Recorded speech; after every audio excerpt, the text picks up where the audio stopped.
here with the West Oakland Stories Positive Feeling Movement.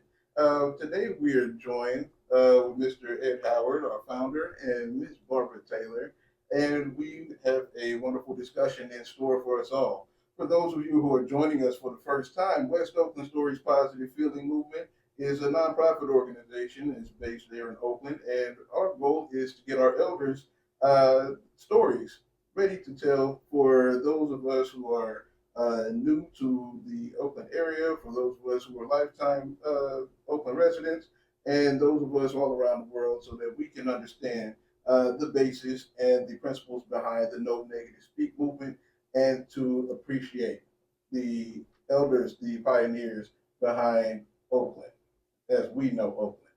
So today, with no further ado, we'd like to begin our discussion, and I'm going to turn it over to Mr. Ed Howard so we can begin our interview. Thank you, Maurice, for such a beautiful introduction there. I want to get off into it right away with Mrs. Barbara Taylor, a lady I've known since we were both kids here in Oakland. I want to talk to her in a very just common conversation about our life. We have Maurice here is a young man, so I always want to keep the younger perspective amongst us elders as we begin to talk. So Barbara, let's start it off this way. Before you came to California, where were you, or where were you born? Okay. All right. I was born in Sedalia, Missouri. And I was born in Sedalia, Missouri because my father was a musician and we're on the road. Okay. My mother, the family home was in East Moline, Illinois. My father came through there with his band to play. My mother met him and somehow she ran away at the age of 17. So my mother was 18 years older than I am. And that's how we ended up. When it was time for her to give birth, my father's home was in Jefferson City, Missouri. My aunt, who lived to be 100 and almost one, was living in Sedalia, Missouri. Okay. So I was born on her kitchen table. Do you recall, and I'm speaking in terms of my own background, what was your memory coming to California? I mean, was it railroad? Was it car? How was it? How did the trip you make it out? It was railroad. My mother lived in Belgiumtown. There were not any people there that looked like me. Mother was quite fair. Okay. And so when I got on the train, she said that I really embarrassed her because I saw the porters, and the porters looked like me, and I got really, really excited. And so we made good friends and had good food all the way to California. So when we arrived here, we were supposed to be in Parchester Village in Richmond. Right. And thank God it was not ready. Right. And so we went to Moore's Project, which is Harbor Homes. Harbor Homes. And they weren't ready there either. There were no Black people there. There were Mexicans and white people and no sidewalks. Okay. But that's where we began. And as the people, thank God, started coming in from the South to work at the shipyards. Right. Naval Supply. Yes. Yes. And the white people and the Mexicans went away. Right. And we got the sidewalks, and I got to experience Black things, or as we said in those days, Negro things. You know, Right. my hair getting pressed and eating it. So you're saying before that time you wasn't aware of much black culture? And not at all. Is that right? Not I at didn't all. never know that. Not at all. That's interesting. When you go out in the hallway here, you'll Yeah. see the pictures of my Okay. mother and my uncles and my aunts, and you'll see what I'm talking about. Well, give me a feel for that. I'm just on the opposite. Yeah. You know, nothing but black. Period. Yeah. No, I had to do a lot of fighting So, growing up because I had a white mother, they said. So you could feel that difference when you were a child. Yeah. How did that? Yeah. Well, because I don't know anything about like that. I said, the majority of the feelings of that was that the kids Mhm. taunted me because my mother looked white. Right. And my mother passed for white to get her first job Mhm. at Western Union Okay. here in Oakland. My father, which there's 7 of us, and we're pretty much brown in color. Okay. And we really, my father had heavy genes, I would guess you would say, because Right. we all tended to take after him for the most part. And this you'll find quite amusing, I think. My mother was attracted to my father not only because I guess she liked, men, the black men, but he had straight hair, Oh, and she thought he had good hair. right. She didn't know anything about conks Okay. until they got married, and he was conk his hair. You smell it throughout the house. Okay, Okay. yeah. Right. So she had these little dark children with this kind of nappy hair, Okay.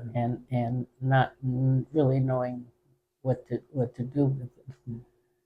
Just to give you a quick example, my sister Pat, she sent her to at one Easter. She sent her to the beauty parlor to get her hair done. Mm-hmm.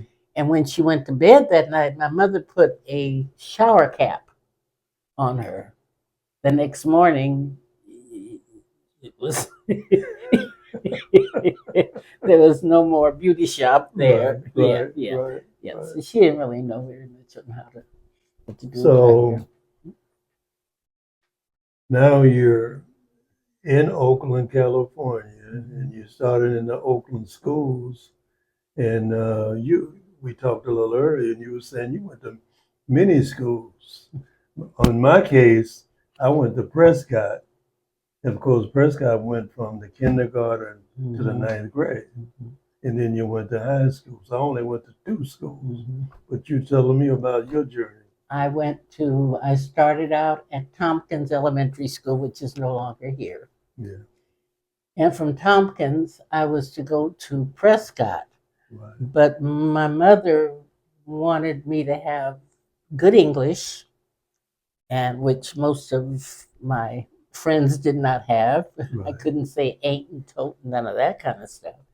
But she wanted, the best she thought she could do at that time, the closest to us, was Lincoln. Mm-hmm. But Lincoln had, then the Chinese for Right, the most in part. that area, Chinese area. And I didn't last very long Mhm. there. So they did get rid of me, and I did end up at Prescott, Right.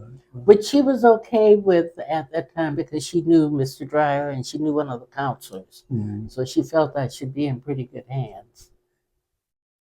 So I graduated from Prescott and went on to McClymonds. Mhm. And of course, that's where all my friends were, Right. at McClymonds. Right. The black population had begun to move out of Harbor Homes Right. at the time. It's the mid-50s. Yeah, Yeah. they were moving to Brookfield Village Yeah. for the most part, Mhm. and around that area. Well, she was determined not to do that, so she went Berkeley way, Mhm. and we ended up in Berkeley. And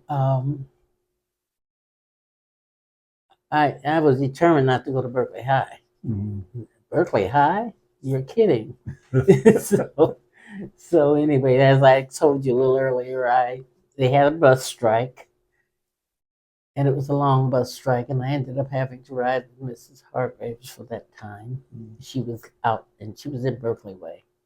And she was late all the time, so therefore I was late all the time. So with that record, I was pushed out of McClymonds and had to go to Berkeley High. When I got, my mother was happy, that I was leaving McClymonds and going to Berkeley High.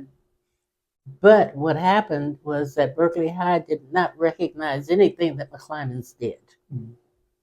I had taken all college prep courses at McClymonds. Mhm. And I have to say I was pretty good in algebra and, I remember you was a smart girl. but they wouldn't let us, they wouldn't let me take the Transfer, yeah, yeah. I would have to start all over again. Okay. So what they did with us at Berkeley High was that you were encouraged to take the office courses, like typing and Okay. shorthand and stuff Yeah. like that. And so, because we were going to go work for the telephone company. Okay. That's what we were going to do. Right. That's what we were prepped for. And so that was it. And when I was at Tompkins, because I was reading books before I started school. When I was at Tompkins, I was skipped the third grade. Okay. And at Prescott, I was in the ninth grade, started the ninth grade, but right away I was pushed with it. We had a low nine and a high nine, that kind of thing at that time. And I was pushed into the high nine and went out with that class. So I Okay. didn't really. So that's how I ended up coming out of school. My birthday was the 1st of June. I graduated the 14th of June. I was 16. I'm just getting into 17. And at that time, you couldn't really do very much at that age. Right. And that included college. You could go to junior college Right. at night, mostly. So that's what I started. And then, then I told you about my brother who ended up coming along, and I ended up going to babysitting him and babysitting my godmother's, she and my mother worked at a Naval Supply Center at that time. And then I started taking different tests for jobs. And I ended up getting a job in Alameda, the Defense Supply Agency. Mm-hmm.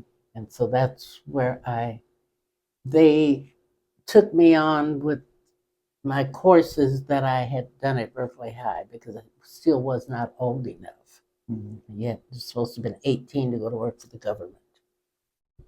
So they took some of my classes as my experience and upped me, and so I was able to go there. And that's where I stayed for Okay. a good while. And I was no before then. I did jump ahead. Before then, how I met my husband, I went to work for the Marine Corps. Okay. Islas Creek, Alameda, where Alameda, yeah. yeah. I'm not Islas Creek, San Francisco. I'm sorry. Strike that. Army and Potrero. Hell, that's the longest ride of your life. And you're at slaughterhouses. That's where the slaughterhouses were. Okay. And that's where the Marine Corps base was. And that's where I met my husband. And I was the first young. Well, there was another black girl there, but she took me under her wing. But we were the only two. That was considered a white collar job. Yes. Yeah. Right. Yes. And Explain that. Yes, it was a what white does that collar. mean by white collar? Yeah, we were. I was a locator clerk, I think is what they called it. Right. Yeah, and the base was actually on 100 Harrison Street, right there by the bridge in San Francisco. And they eventually transferred us there. I'm sorry. And my supervisor, my mother was one of those that taught me that when you go into a job or you go into any kind of situation like that, you learn everything that that you can. Right. Right. And so I was stuck up underneath my supervisor, who was a woman at that time. And then my other friend, she went on to another department, and it was just me and her, and it was some Marines and some younger people, even younger than me, that had come in by that time. And she got sick and had to leave, and they tried to give. Sorry, darn dog. They tried to give the job to a white woman who had less time than Of me. course. So I quit. I I didn't quit per se, but I went home. And so I stayed home for a couple of weeks, and then they called me and said, "You can come back to work if you like. You have a new job." Oh, So I went back. I was supervisor over I was 19. I was supervisor over 7 civilians and 11 Marines. wow. Yeah, that was fun time. And so, anyway, then our jobs eventually went to Barstow and different other bases. And then I got pregnant with my first. I went to Treasure Island, and I was there about a year before I got pregnant and had my first child. Okay. And so when I got ready to go back to work, I took him out to show him, show him off to everybody. And he said, "Well, I don't think you want to leave this child and come back to work." So I said, "No, I don't really." So I got my retirement out, and we bought our first little house on 690 63rd Street, a little bitty thing. It was 2 bedrooms and a bath, and it was a little house sitting. If you know North Oakland at all, it was sitting in the middle of big houses. Okay, I know that. And I don't know if you want to, might want to, something, but that house sold for $1 million about 2 months ago. Oh yeah. I bought it for $12,000. And now it's up to $1 million. That's amazing. But anyway, we had problems there because there was an easement, and the people next door were told by their realtor that it belonged to them, and so they sat under my window and drank and smoked and whatever during the night, and so they wanted to buy it from me, and I wasn't willing to sell it. So my realtor found us this house, Okay.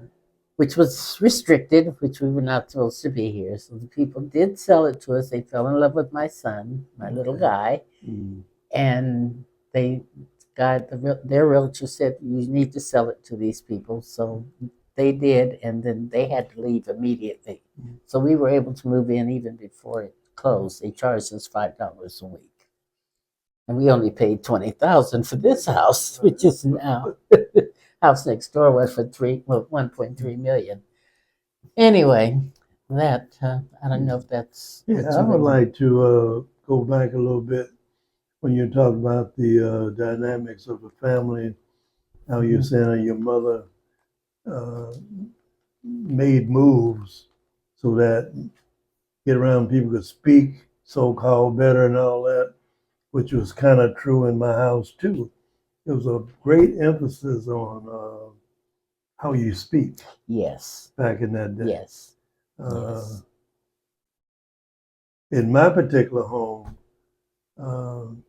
my older brother, he was really into, going to speak proper, as they used to call it. Mm-hmm. That kind of way. I was always kind of, I don't care about that. Mm-hmm. You know what I mean? That's kind of a boy thing, I think.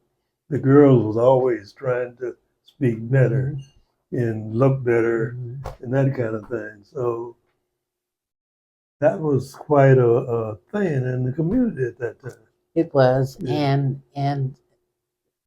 I had a voice that I used to talk to my people. Okay. And I had a voice that I used on the telephone when I became a purchasing agent. And a young woman at one point said to me, who was one of my vendors, said to me, we were talking about a shipment at the Army base, Okay. and they couldn't find the shipment. And she made mention to black people and being a little lazy Right. and that kind of thing. And so I reported her, and she lost her job. Okay. Yeah. But she never realized she was talking to me as a Right. black person because I was able to use that other voice when I needed to in my business. Yeah. Right. So, but anyway, my mother was very, very, coming from where she came, just my grandmother never came to California to see us until after my father died. Okay. But my mother's sisters did. They came here, but they're all from they married in Davenport and Des Moines and East Moline and in the Quad Cities as we call them. And their children were doctors, lawyers, and Indian chiefs, I call them. But we were the only ones that was here. Okay. The only ones that was here. But they did sometimes come out, and I was able, and I have right now in my files. After my mother passed away, my sister Pat and I went to our first family reunion. My mother never went, and my sister Jackie, that you knew, she never really went because she felt like they didn't do this until after mother died. So I have, as far as the Roberts family, this is another thing I didn't say, that when they made out the birth certificate, my father's last name was Smith, and my mother's maiden name was Roberts. And so because the doctor would not have been able to deliver me had he known in advance that I was a black child, the birth certificate was written out Barbara Ann Smith, crossed out Roberts. Really? Yeah. Oh man. Yeah. And I never saw a birth certificate when my mother was alive. My cousin got them and did it after she passed away. She didn't want us to know. She didn't want me to know I was an illegitimate child. But but too late to care anything about that. But anyway, I won't say that she was prejudiced, but she didn't want us to have black boyfriends. Yeah. She didn't want us to do that. Except for Patty could have, my sister that passed away, Pat. She could because she was fair. Okay. She had the bad hair, but she was fair. Okay. So that was okay. And she did marry, someone who was a little bit darker. But as far as me and Jackie was concerned, we were not supposed to. So how Jackie got away with Lee, I don't know.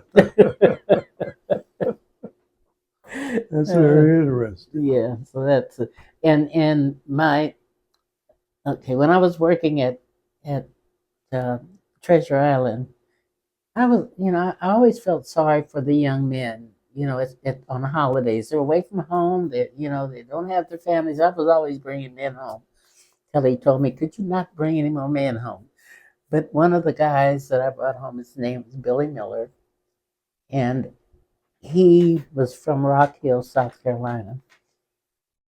And he is, I guess you would call it a fiance or whatever. But anyway, he bought a house across, we told him there was a house across the street for sale, and he bought the house across the street.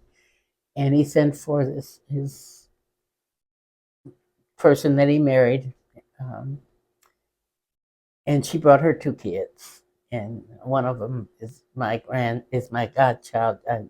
She went on to Catholic school with my kids and did the first communion and stuff. But Mary was as ghetto as you can think.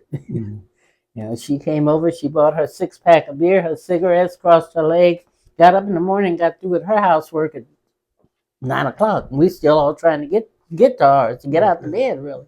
And so she was so much fun and had so much going on with her. My mother fell in love with her. And that kind of smoothed out the bad language, yeah.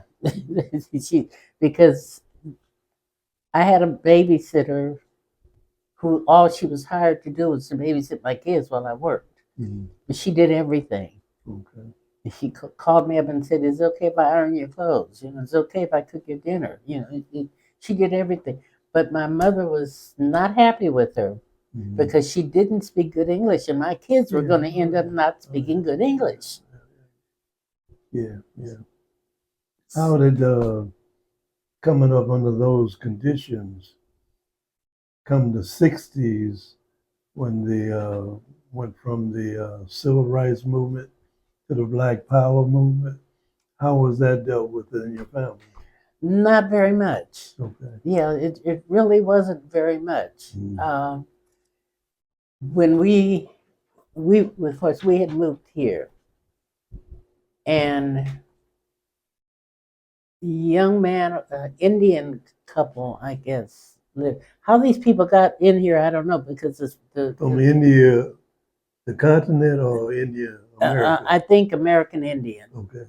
I never did really meet them. I did see them once, but one night we were in bed and there was all this shooting going on. And up here, you don't know where it's coming from. It could be coming from anywhere. Mm-hmm. And so finally, I mean, it woke us up, and I said to Taylor, I said, I think I need to get him to call 911 because I don't know what's going on. Mm-hmm. So by the time I got out and got downstairs, there was the entire police, fire, and everybody outside of my house. And this was coming from about 5 doors up on the other side of the street. Mm-hmm. There was a young man there, camouflaged in the window, shooting. I think he was part of the he was part of the groups that was against the Vietnam War, for one. Oh, okay. He came to his parents' house to get some money, and nobody would give him any money. His mother got out of the house and went down to Brookdale Park down here, and that's where there was a telephone booth. Okay. And she was able to call the police. He had his brother there, and he was barricaded in the bathroom. The brother was younger than him. And so, you know, I didn't really know any people. Mm-hmm. They found out that they didn't have to be afraid of me. I got up at 5 o'clock in the morning, got my kids ready, got them to babysitters, and got to work. I mean, you know, I ain't had time to be worrying the white people. Yeah. So they eventually said that I was the paper boy. Told the people next door that we were okay. Okay. Mm-hmm. So incidentally, I became the first Black PTA president in this neighborhood, first Black community council leader. I was okay at first. When they first said I was okay, because wasn't nobody washing cars on the grass and doing all the stuff that we were supposed to do. Mm-hmm. One of the things that was really caused these people to start, nobody moved when we moved in. A year later, when my neighbors 2 doors over moved in, 7 houses went up for sale, but only maybe 3 sold to blacks. The others were white or Mexican. Mm-hmm. And the principal called a meeting at the school for us to come to it, and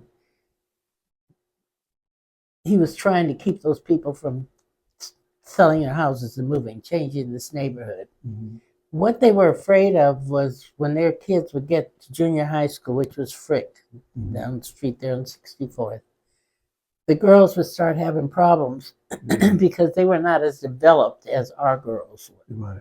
Mm-hmm. And the parents were really afraid of what they might have to go through in junior high school. So as many as could didn't send them to Frick. They sent them to the other schools. So yeah, it was interesting. Right. You can ask me some more questions. Maurice, you have anything to add to this right now? Yes, actually. So this neighborhood, when you moved in, were you the first Black family to move into this area? In a certain perspective, Maxwell Park was a restricted area.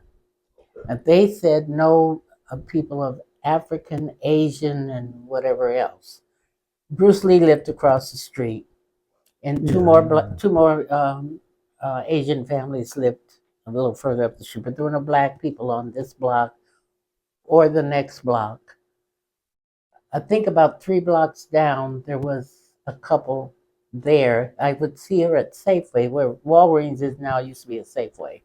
I would see her at Safeway and wonder where she came from. Didn't know that her sister and I had been at McClymonds together. I don't know if you did. LaJoy and let's see, it was Velma.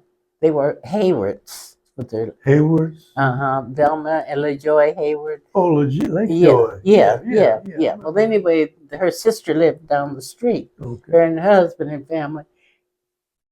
We would see each other, but really didn't know, who she was. But her husband worked at Naval Air Station with my husband. They never said anything.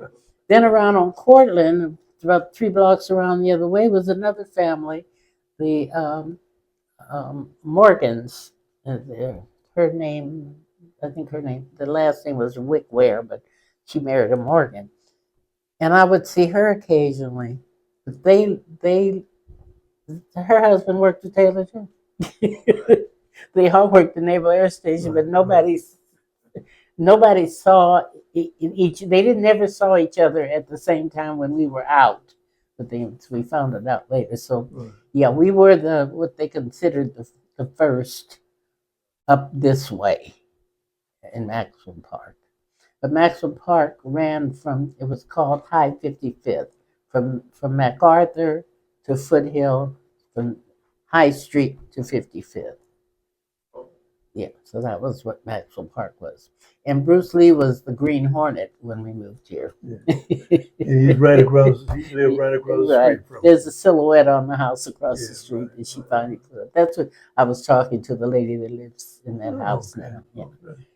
Well, see, that was interesting to me. In our time period, it was kind of like we were the generation that was being integrated into the society and getting much more opportunities than our parents had at that time. Right.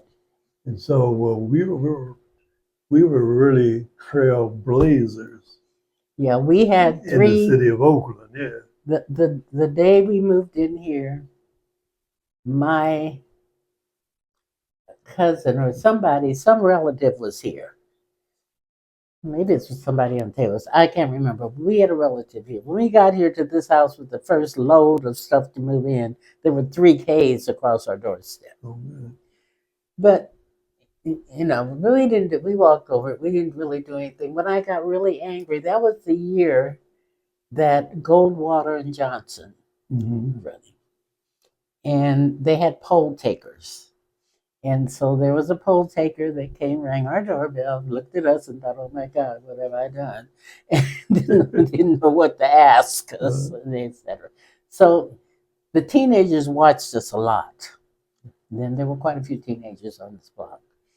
And so he went over to the teenagers that were gathered across the street, about 3 houses up, and he left them with Democrats for Goldwater stickers. Oh, man. Ooh, when we got up that next morning to go to work, that was what was plastered all over our cars. How do you go down the street with Democrats for Goldwater on your car? Right. That made us mad. So that's when the police came. That was in the Tribune. I can't remember what the guy's name. I've got it in there somewhere. But he used to write that community column all the time. But anyway, it was in there. So we called the police, and they came out, very, very nice, and said, this is the kind of thing that happens in this kind of neighborhood. Okay. What do you want me to do? He said, I can pull them all in and question them, maybe scare them away. I said, no, I don't want to, wants to have kids arrested.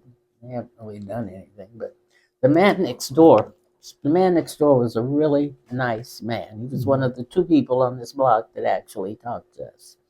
His wife was a nurse.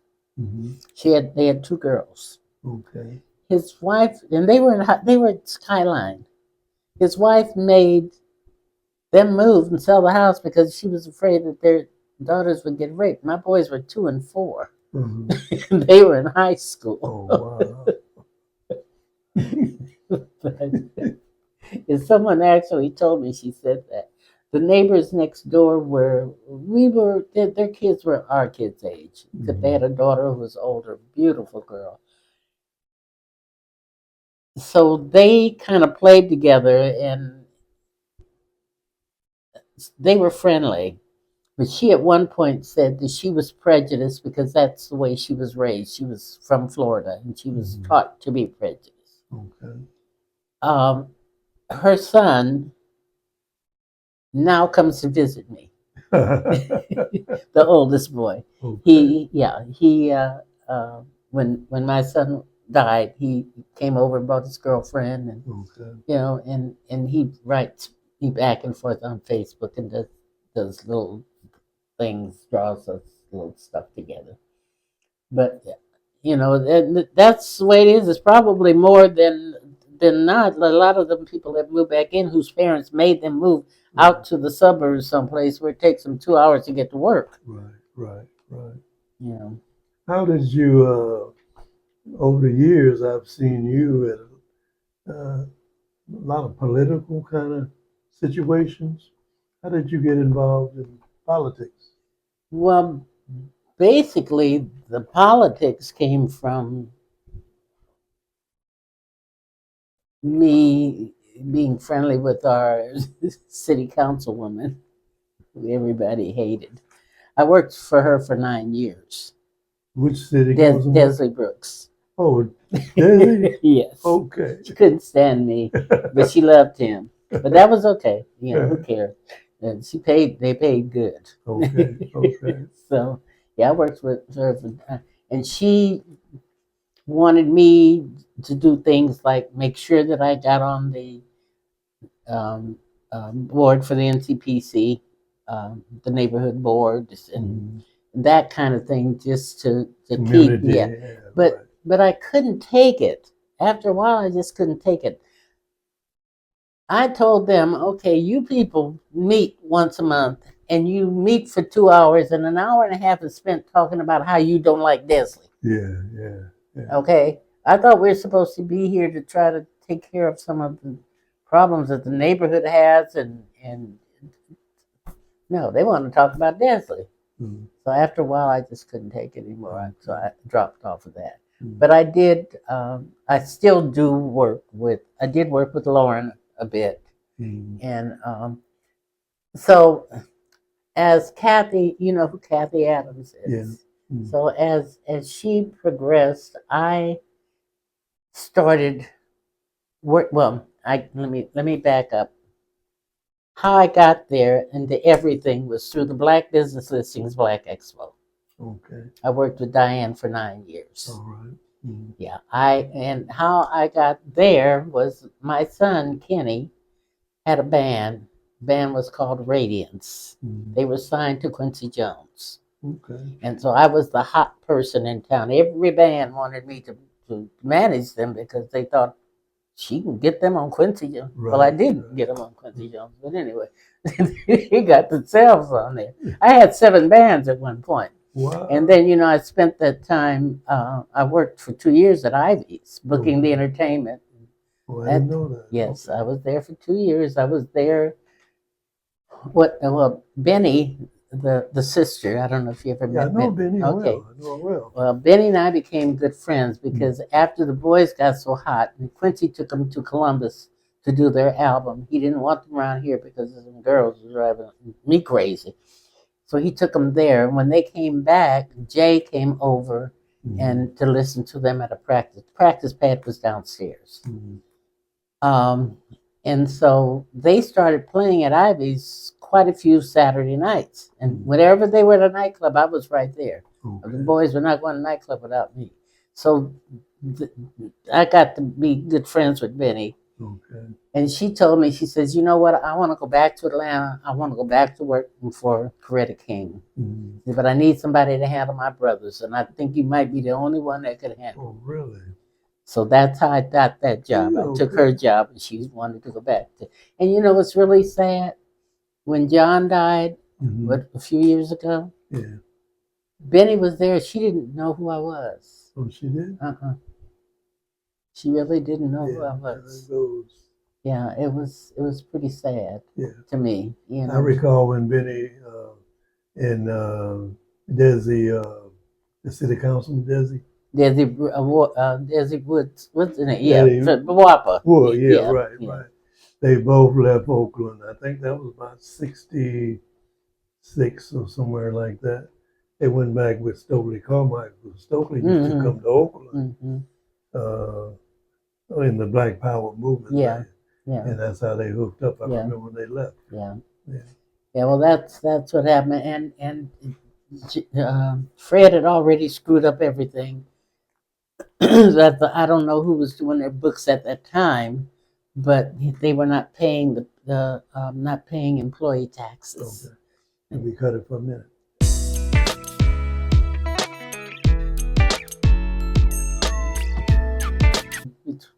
80 to $100,000, you know, because of all the stuff that was just to rent the the hotel. They had nothing to do with the designers setting up the spots for the vendors, none of that. And it just got to be too much. She could not handle it anymore. Right. But we did it for what, 7 years, I think. 7 years. Mhm. Yeah. And then I worked with James Moore, who lives right down the street, and I did the Kwanzaa. Yeah, I don't know know if you James. did. Yeah. I did Kwanzaa with him for 4 or 5 years. Okay. And so, yeah, I don't know who I have. Are we on now? Double check. I think so. Yes. Yeah. So whenever you're ready. Yeah. I just wanted to kind of explain the purpose in the sense of why we doing these interviews. Mhm. My concept is that we're the elders now, Mhm. the Black elders of Oakland. And as you probably know too, you've read a lot of things about Oakland. People write about Oakland in many different ways. Yes. But my feeling is that we grew up here. We lived the whole history of the Black empowerment of Black people in Oakland. And I think we are the ones who should be telling the story. Exactly. So, and that is the real function of this. You're the I applaud you. second, I think, the second one Mhm. that we're interviewing. So Yeah. we want to continue this so that when we're gone, and that won't be too. Yeah, well, long I'm trying to from think of now. who else is along here with me. I think I've outlived everybody. We want to have what I would say is the true history Mhm. of Oakland Black population, coming from different parts of the United States to Oakland back in the 40s. Yeah. And we made our mark. Yeah, I remember Lionel Wilson, somebody interviewing him and saying to him, you know, what kind of problems, racial problems did you have in Oakland? And he said, we really didn't have racial problems because we knew where we were not to go. We didn't go where we weren't supposed to go. Mm-hmm. And I don't think we really did. Well, I agree with that, but I see it this way, at least for me. It wasn't that I didn't try to go anywhere. I mean, it was self-sufficient in West Oakland. Mm-hmm. We had everything down there. I mean, that was occasion we went downtown or we went to the movies and things like that. And my father occasionally took us on a little drive, you know. But for the most part, we lived our whole lives in West Oakland. That's right. Well, you know, we did ours because we didn't have a car. Right. We didn't have a car until I think we had a car. My mother got her first car when after I was married.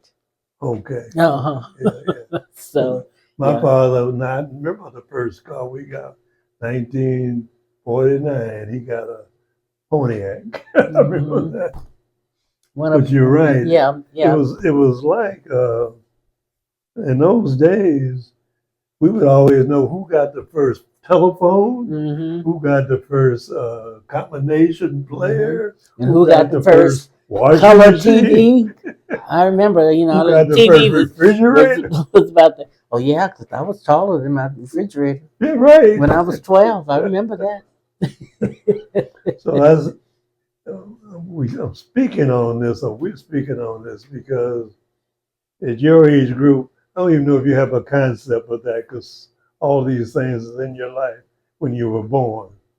But we come from a place, at least I came from a place which was down south. That there's no inside plumbing, no running water, no refrigerators. Got to go outside to the toilet. That old it took a Well, bath we did that in right a tin here. toe. When we got here, we went to somebody lived in the hills around 80 something Avenue or somewhere like that. We lived in the back, Yeah, and the bathroom was a little further back, yeah. and there was a rooster, and the rooster would let everybody go to the bathroom but me. Is that right? I'll never forget that. I had to use a bucket over there in the corner. Rooster Right. wouldn't let me out the door. Right. So I've been there too. Right. So that's kind of where we are. Yeah, we're want to document this Hmm. so that in time it'll never die. We'll Yeah, always see who yeah, really yeah. exactly how it was. yeah. I've had some good. I was with the Berry Blues Society for about probably 10 years. I was on their board. I did all of their events, did all their vendors and stuff, and then when we were doing the thing out in Hayward, Mm-hmm. I would bring my volunteer crew in. That's what I was known for, the people that would follow me. Mm-hmm. And I had a great volunteer crew. Right. And Still do. we sold the beer. Mhm. Yeah, we took care of the beer. And it was, I mean, it was fun. It was not. There weren't many dull moments in my life. I get bored really easily. I'm a Gemini, 1st of June. You leave me up in this, that's what they all laugh at me about. Said, leave her in the house for 3 days, she's going to go crazy. You got to find something for her to do. But I've enjoyed my life. I worked at the Presbyterian Church across from Fremont High School for about 20 years. As the neighborhood began to change, and Fremont closed down their cafeteria to do earthquake retribution. Anyway, they closed it down and put 1,500 kids on the street at one time. My office at the church kind of looked sideways. I could see High Street there. And I was forever running out there getting kids out of police cars. Come on, no. So my boss, who was David Hoppecker, was a wonderful, wonderful man. He said, we got to do something.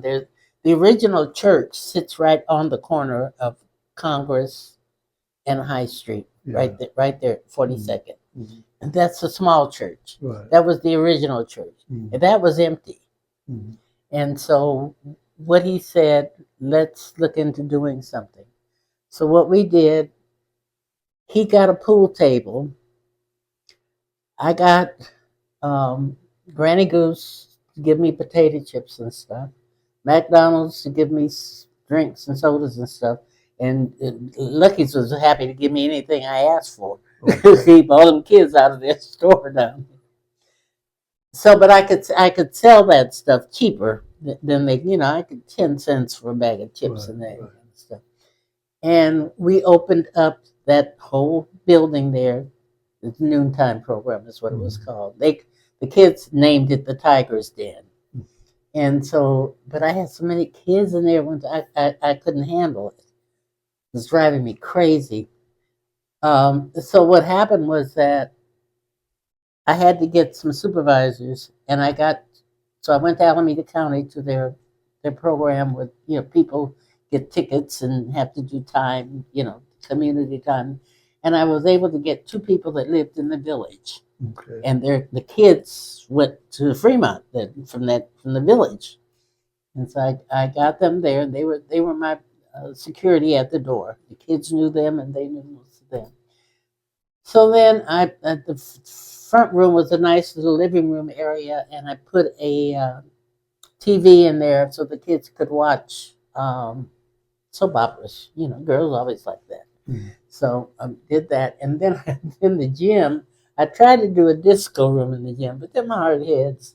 The minute I walk out the door, the lights went on. So I had to go back, leave his lights on. So anyway, I finally had to give that. It was such a successful program. It was written up in 2 or 3 of superintendent's bulletins across the country. I had a call from South Carolina for an interview about the program that we were doing, and I got several awards for that. But what I couldn't do, Kenny, my youngest, he could go to school at Fremont, but not Ricky. I couldn't have Ricky at school over there, so I got special dispensation. I sent him to Berkeley High. Oh, He went to Berkeley High. That's not him. Hmm. But Kenny was fine, and so we did that for about 4 years. And in the meantime, the Social Security has a child care center on our property, and they walked off from it, left the kids and all that. So I ended up having to take over the child care center. So I did that for several years. I did an after-school program. It's ironic because this weekend, I think it's Saturday, I'm going over here to Brookdale Park to meet with the High Street Bank Boys. They have a picnic over there, and they've been hollering. Everybody, bring mom over, bring mom over. So I'm going over there and see them. But they were our gang. You know, they had different gangs, different blocks. And we had the High Street Bank Boys. Mm. And one day I come up there to the church, and they were all they had painted junk all over. I bought some paint and told them little niggas, you sit down over there and you paint and don't move until it's not painted. But I had like Hammer. He was part of the Bank Boys.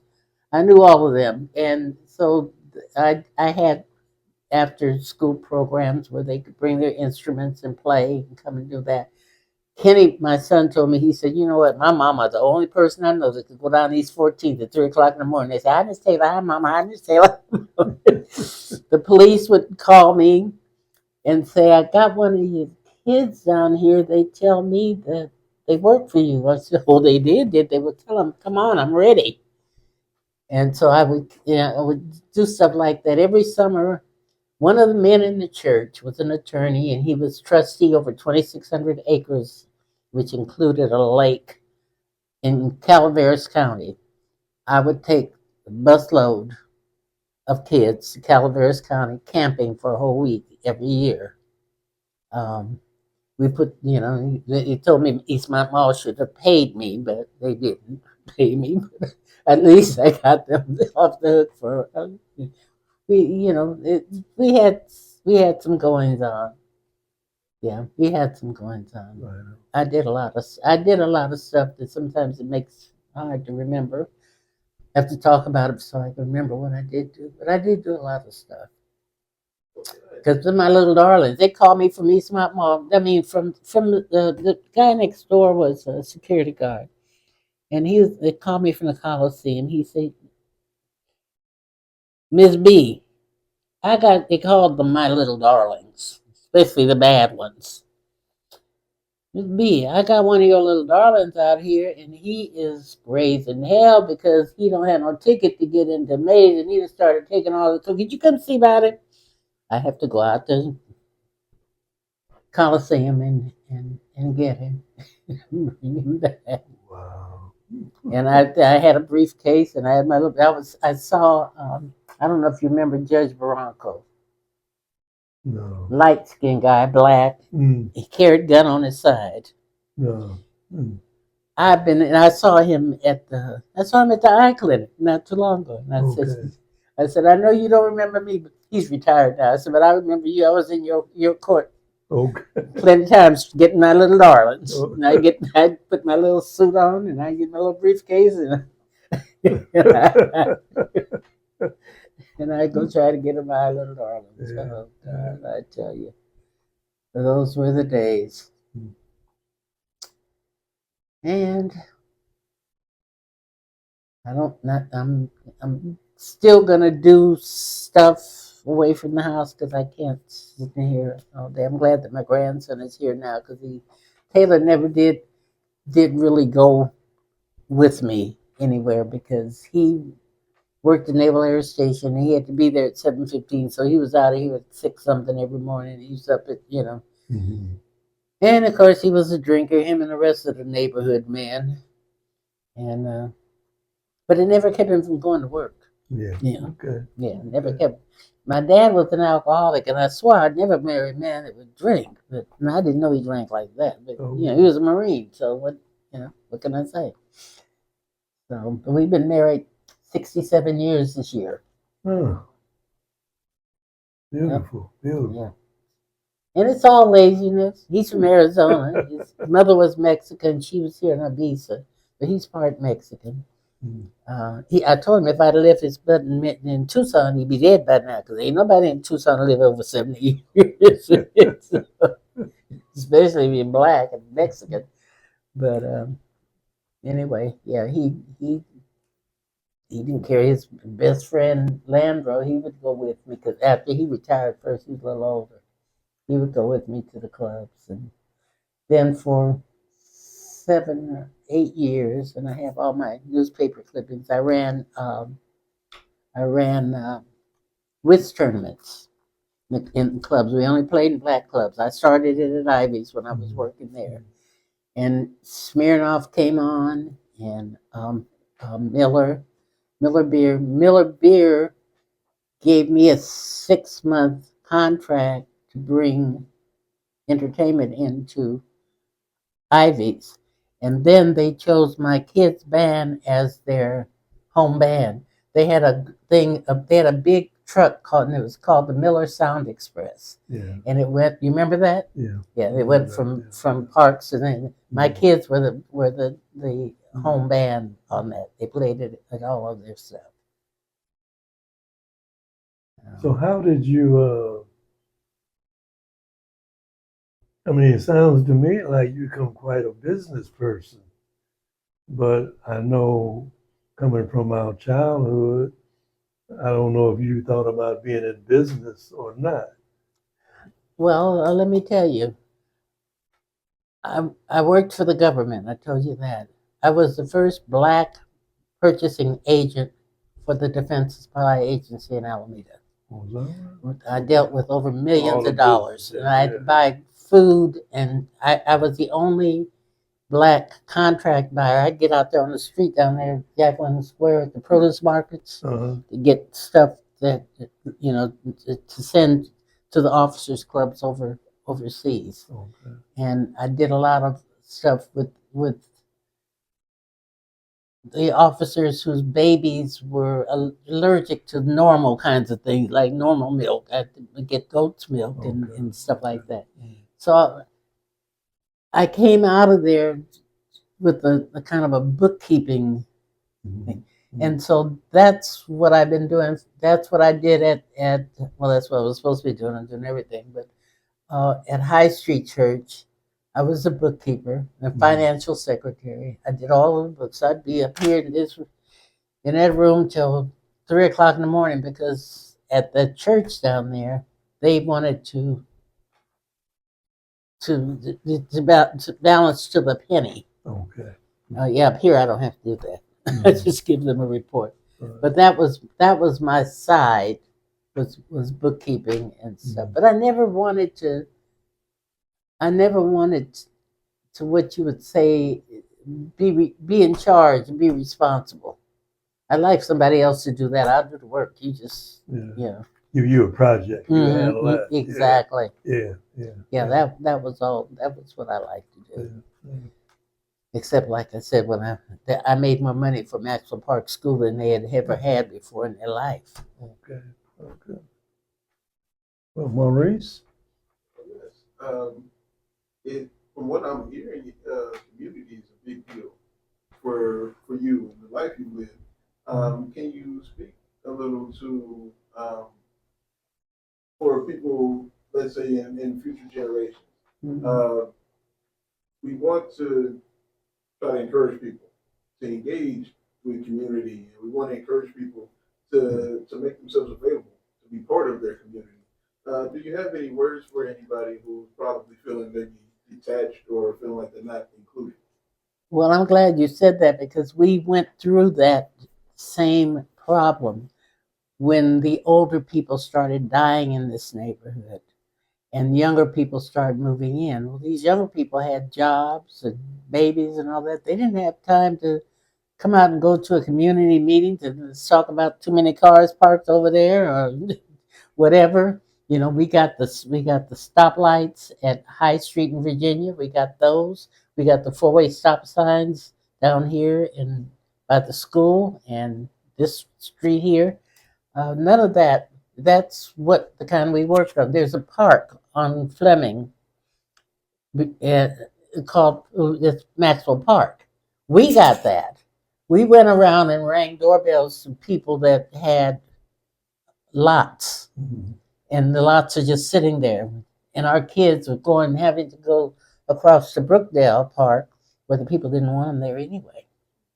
And so we finally was able to get the woman ran us off the ran us off of her porch, calling us communists. You know, because it's black and white people. And so, but when she died, her brother called. He called the city and wanted looking for our group. And the city called the school, and the secretary called me, and we went and met with them. By that time, my kids were too old to play in the park, but we got the park. The park is there, and so we did things like that. We saved the bus. They don't. The young people don't really understand because they don't have to deal with these things. A bus doesn't mean anything to them. The bus is gone now. We saved the bus 3 times in 30 years. They wanted to take it.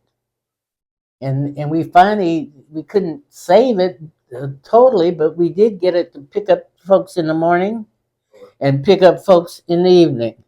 You know, when school kids going back and forth and people going back and forth to work. That those hours during the day it didn't run, but that kind of stuff is easy. So, what the lady I was talking to earlier that lives across the street in the house at Bruce Lee, she she and I have been planning the National Night Out for the last few years. I've done it every year since it's been in that we've known it's been in existence in front of my house. Um, I'm kind of burned out at this point. But she does the flowers, and I don't do it anymore, but she and 2 or 3 others will walk up and down the street. There are 40 houses on this street, and they'll put the flyers out. But we don't get any, we don't get anything from these new people. So I don't know it's hard. I think there has to be, they have to have a reason. And if their reason is keeping their neighborhood intact, then that's reason enough to get out and go knock on your neighbor's door and introduce yourself and that sort of thing. Our big thing was the redlining. They were telling people, white people, not to move in this area because it was going to be all black. There were some white people who wanted to be in that kind of a neighborhood. They wanted an integrated neighborhood. They moved in. They told their stories, and that's how we ended up with 44 families on our Maxwell Park discussion group. But they don't seem to have a reason enough. I call my street the dog and baby walking capital of the world because that's all up and down Street London.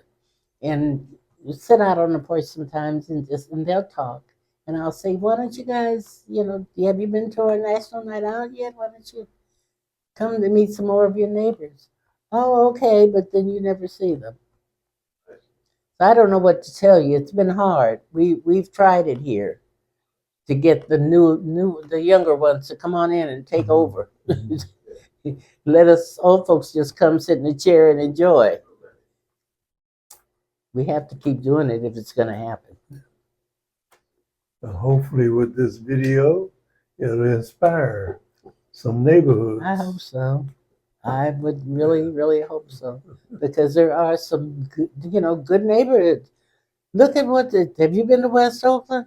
Yeah, You I see go what's through there. happening? You see what's happening there now? Yeah, it's gentrified. Yes, Totally. very much so. Yeah, yeah. Yeah. And while we're on the subject, because I know that's something that's happening in my hometown as well. But how does that make each one of you feel to see like some of the changes happening, and then the way it's happening, kind of the spirit in which the changes are happening? Like we just talked about community and what it means, and then for them to make these changes, and it feels a little bit like it's even more distancing from community as we know it. So how did that make each one of you feel? Well, for me, I wish they had somebody like we had back in the 60s that pulled in, because all of our kids were in school. They were all in the same school, the elementary school. Right. And it was really easy for the principal to send out a notice and say, come to this meeting. They need somebody who has that kind of pull to do that, to make them see that, do you realize what you're giving up? No, it shouldn't have to be that way. Well, again, that kind of leads us to the our saying within the West Oakland Stories positive movement. Yeah. We say simply, no negative speak with each other. Mm-hmm. That is a philosophy. We've been pumping that out for the last almost 10 years now. I believe personally that it's a simple thing, but you have to recalculate the mind. You have to hear people talk about doing something positive. Everything now, especially today with social media, is nothing but negativity. Yes. So it's just a flip side of negativity. We need people to begin to talk to each other about being positive with each other rather than this negative thing. You talk to a lot of people. How do people that you talk to feel about West Oakland? I mean, there was a time when it was like, oh no, we got to get out of there. Well, and so many of us did get out of there. Right. We weren't really considered being in West Oakland. We were, stepchildren down below there in the projects. But I hear people talk like that. Well, I put it this way. All my life, I've always heard negative things about West Oakland. People, we come up in West Oakland, and as the families got more successful, they moved to North Oakland, they moved to East Oakland, they moved to Berkeley. Mm-hmm. And when we started meeting people who actually was living in Berkeley and other places, they would always say West Oakland was bad. I always heard that when I was a kid. Well, I'm trying to think if that's what I heard. I knew that people want to get out of there if they live there. They seem to want to get out of there. Do you know what the movement is now that's going on 7th Street? No, the movement? Yeah, it's, 7th Street. I was on 7th Street a lot. My father was on 7th Street a lot. They had the Elks Club there, and they practiced there. I was on stage singing, too. I knew all them songs by 6 years old. But Slim's is where we went after the nightclub. We went to Slim's and got our chili or whatever we want to eat. Now there is the new movement by the West Coast Blues Society, the songs they played on 7th Street. And he's putting the stars and that kind of stuff on there. Um, I don't know. And a friend of ours had a shoe shine shop, and that was cool because he had a big place in the back room about this big. We could go back there and we play music and dance and stuff in there. My point I was trying to make is that everyone, the image was West Oakland was bad, but I'm saying I never felt that way. Yeah. I never experienced it that way. And I give you an example when I was filming West Oakland Stories at the infirmary. And I was taking the camera around, talking to the different groups there. And I saw these little kids over at the play part, Mm-hmm. the swings we used to be on when we were kids. And the kid must have been about 6 or 7. And at that time, I was saying, West Oakland is not bad. Mm-hmm. And she said, West Oakland is bad. She just said it just like that, innocent little kid. And I looked at her, and I was saying West Oakland is good. I said, well, have you seen something bad? She said, no. I said, have you heard something bad or something like? She said no to everything, but she just felt West Oakland was bad because that's what the image or the talk was always that way. Yeah. And I was a kid I was on 7th Street as a kid all the time. Well, say I had a boyfriend that lived on Wood. I don't know if you remember Willie Rice. Willie Rice. My daddy ran him off the steps. Yeah, I know all of them. Yeah, Willie Rice. All those kind of guys. Yeah, Willie Rice, Dorothy Rice, Willie Rice. Willie Rice was my boyfriend for a minute when I was about 12, 13. And then, of course, the Moutons. I was in that for 4 years. They lived in Camp Kirkham Court, 707 Kirkham Court. That much I know, but I can't remember. It was Campbell Village. Right. And where we didn't go, I didn't have any problem in West Oakland, but where we didn't, we very rarely went past 35th. Yeah, right. Because that was Yeah, it was kind of the borderline. Yeah, the borderline. We very, very rarely went past 35th. Right. Yeah. So I think we've had a good interview here. I hope Taylor. so, because I'm not really that good with this kind of stuff. And we'll wrap it up. You have something to take it out for us? Actually, Maurice? I was going to ask you if you had any final thoughts or any parting words of encouragement or affirmation to share with the audience. But we can start with, Ms. Taylor, can we start with you? Do you have a couple of words that you'd like to share? Yes, I do. I just kind of jotted down as we were talking. I have been in and around Oakland almost all of my life, at least 80 years, with just maybe about 5 years not living in Oakland. So I love Oakland. And people say there's so much going on. I'm not saying that there's not, but I haven't seen it. And I'm all over the place.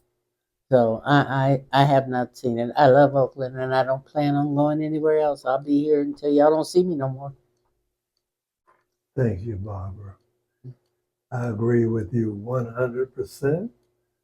That's why I'm dedicating these last years doing what I'm doing, because I believe in Oakland. Oakland is not bad. There's no negative speak. With each other, we'll solve the problem. Exactly. Well, I want to thank the both of you, and on behalf of the audience as well, I want to also thank you for your time and for your words of wisdom. Okay, so with that said, I think we can wrap it up, and we will we'll leave it at that.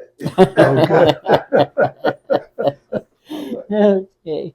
That was I think I got.